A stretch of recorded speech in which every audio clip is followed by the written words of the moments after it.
Assalamualaikum warahmatullahi wabarakatuh. Jumpa lagi bersama Om Chandra TV Channel. Kali ini kita akan belajar tentang bagaimana memanfaatkan busur untuk mengukur sudut. Sebelum kita jauh membahas tentang bagaimana mengukur sudut, maka kita perlu pahami terlebih dulu busur itu sendiri, ya.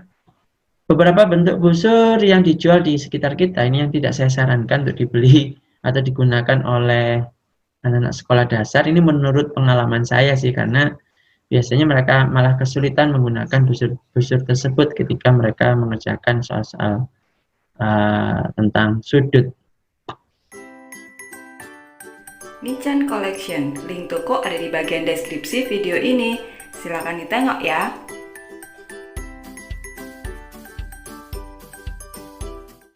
Semisal busur yang berbentuk seperti ini, lingkaran dan di tengahnya ada bolongnya, gini ada lubangnya.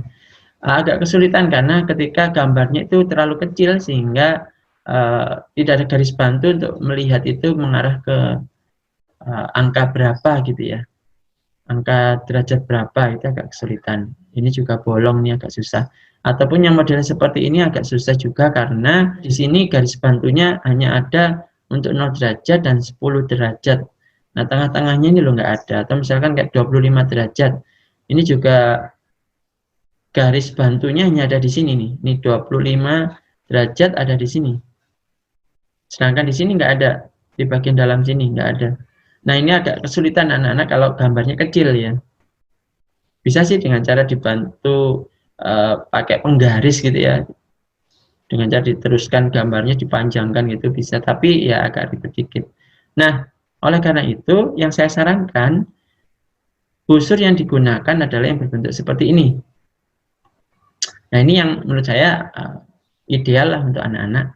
Jadi di sini ada kita bisa mengukur 5 derajat, 15 derajat, 45 derajat karena di sini anak-anak bisa terbantukan dengan garis bantunya ini.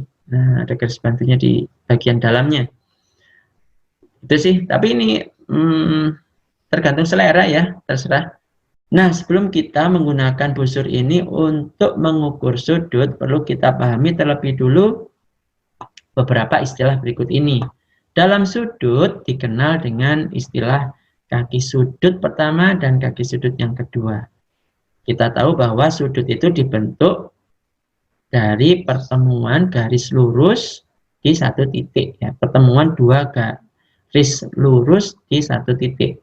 Nah, garis lurus yang pertama ini kita anggap sebagai kaki sudut yang pertama. Garis lurus yang kedua ini kita anggap sebagai kaki sudut yang kedua.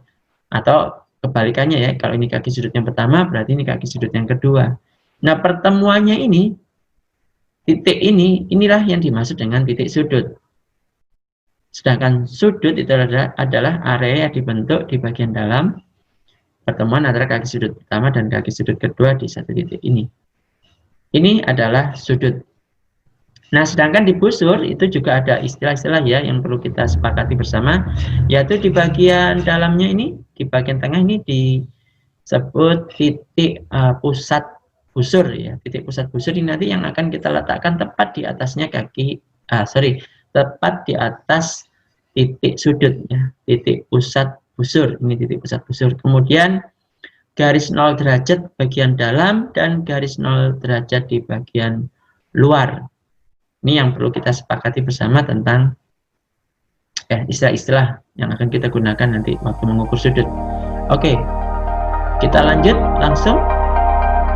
Semisal saya memiliki sebuah gambar sudut yang pertama seperti ini ya.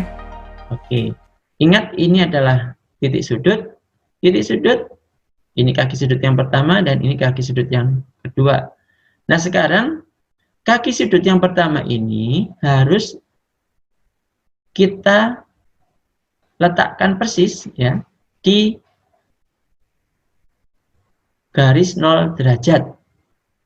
Boleh kita gunakan yang bagian dalam maupun garis 0 derajat yang di bagian luar. Tapi kalau ini gambarnya kebetulan ini lebih baiknya menggunakan garis 0 derajat yang di bagian dalam. Kemudian titik pusat busurnya ini kita letakkan tepat di bagian atas titik sudut. Jadi kalau kita lihat pas ya, taruhnya gini. Nah, titik sudutnya, titik pusat busur sudah tepat di atas titik sudut. Garis 0 derajat juga sudah tepat mengenai kaki sudut yang pertama. Kemudian kita lihat kaki sudut yang kedua ini mengenai pada angka berapa? Oh, 90 derajat. Berarti kalau begitu sudut ini adalah sudut 90 derajat. Nah, bagaimana dengan gambar yang posisinya seperti ini? Sudut yang seperti ini ya. Oke, tetap ya, ini kita anggap sebagai kaki sudut yang pertama. Ini titik sudut dan ini kaki sudut yang kedua. Kita letakkan busur, ya, garis 0 busur kita letakkan tepat di kaki sudut yang pertama. Kemudian titik pusatnya busur kita letakkan tepat di atas titik sudut. Oke, kita letakkan tepat di atas titik sudut seperti ini.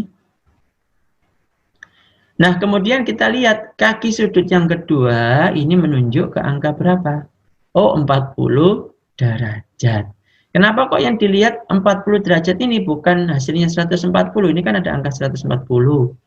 Ya, ini 140, ini 40. Karena ingat bahwa garis 0 derajat yang kita gunakan adalah garis 0 derajat yang bagian luar tadi, ya. Yang kita gunakan kan yang garis 0 derajat bagian luar. Maka melihat kaki sudut yang kedua ini mengenai di angka berapa, itu juga dilihat yang di bagian luarnya, bukan dilihat yang bagian dalamnya. Oke, jadi kalau ini 0 derajat, maka berarti 40 derajat jawabannya. Oke, kita gunakan satu contoh lagi ya. Oke, kita lihat seperti ini. Ini adalah kaki sudut yang pertama, kaki sudut yang kedua, ini adalah titik sudutnya. Seperti biasa, garis 0 derajat, nah ini kita kebetulan gunakan juga garis 0 derajat di bagian luar busur ya, bagian luar busur.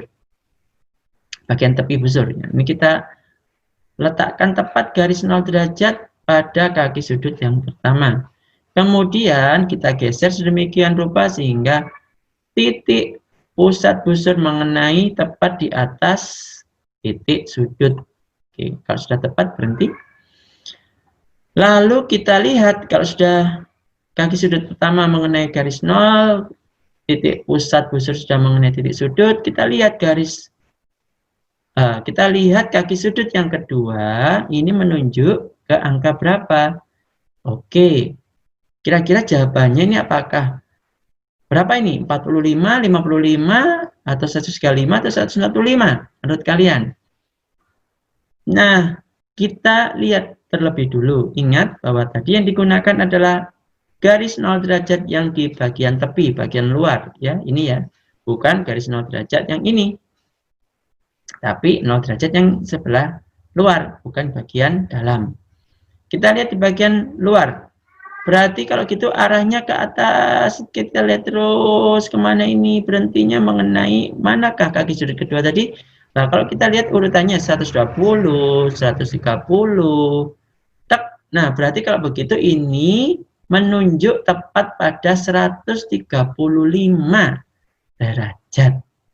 Ya, cara bacanya seperti itu ya, dimulai dari garis 0 yang paling luar karena kita gunakan ini di kaki sudut yang pertama, garis 0 yang luar, bukan garis 0 yang dalam.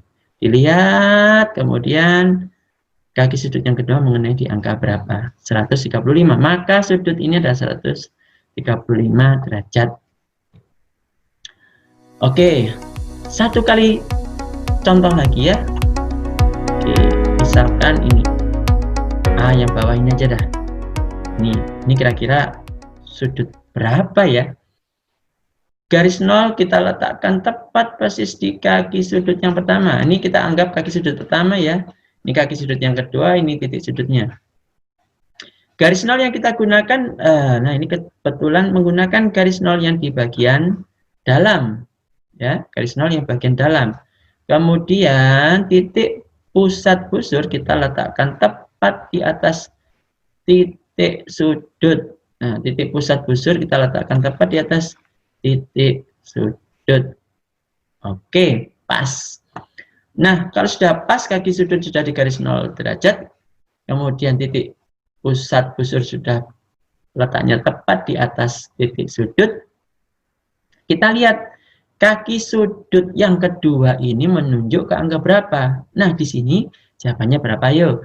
45, 55, atau 145, atau 135? Yang benar yang mana? Ingat bahwa yang kita gunakan ini tadi adalah garis 0 derajat, ya. Garis 0 derajatnya menggunakan garis 0 derajat yang di bagian dalam. Kaki sudut pertama tadi mengenai atau menggunakan garis 0 derajat di bagian dalam.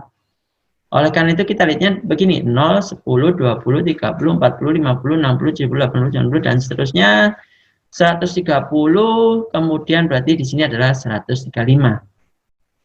Berarti kalau begitu, sudut ini adalah sudut 135 derajat, ya. Oke, itu saja tentang pembahasan mengenai bagaimana menggunakan busur dalam mengukur sudut. Jika video ini bermanfaat, silakan share agar sedikit pengetahuan ini bisa bermanfaat untuk orang banyak. Jika video ini kalian sukai, silakan like. Kalau nggak disukai, ya dislike. Kalau sekiranya ingin subscribe, tombol subscribe sudah menunggu, tinggal diklik. Sekalian kalau begitu, klik juga loncengnya agar bisa mengikuti video-video pembelajaran berikutnya. Itu saja dari saya. Terima kasih atas perhatiannya. Assalamualaikum warahmatullahi wabarakatuh.